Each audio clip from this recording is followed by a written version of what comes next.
अस्सलाम वालेकुम दोस्तों, मैं हूं रुबीना खान और आप देख रहे हैं सोशल बकेट टीवी। दोस्तों, आज मैं आपके सामने जो इशू उठा रही हूं वो हमारी न्यू जनरेशन के लिए बहुत अहम है। आखिर ये बड़े बड़े ब्रांड हमारी जनरेशन को क्या शो कर रहे हैं।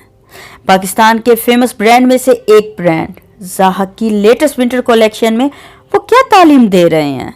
ज़ाहा जिसके मिलियन फॉलोअर्स हैं और अपने फॉलोअर्स को वो बेसिकली बता रहे हैं कि डोंट रिस्पेक्ट बुक्स। क्या ये वाकई सच है?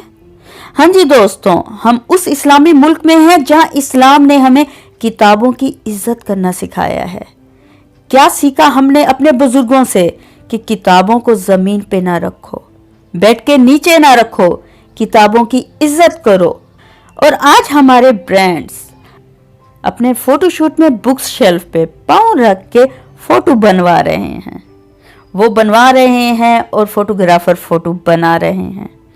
क्या ये वाकई पढ़े लिखे लोग हैं या ये लोग इतना पढ़ चुके हैं कि इनके लिए किताबों की इज्जत ही नहीं रही? क्या हम वाकई अपनी तालीम से दूर हो चुके हैं या फिर इस्लाम से? पहले हम लोग टीचर की रिस्पेक्ट करते थे, आहिस्ता आहिस्ता वो ख़त्म हुई और अब किताबों की इज्जत भी ख़त्म हो रही है। क्या यही नया पाकिस्तान है? खुदारा कुछ सोचो। प्लीज़ दोस्तों, आप मेरी बात से एग्री करते हैं तो इन ब्रांड्स को अक्ल दिलाएं। उम्मीद करती हूँ दोस्तों कि आप मेरी बात से एग्री करते होंगे। प्लीज़ अपना और अपने घर वालों का ख्याल रखिएगा। अल्लाह हाफिज़।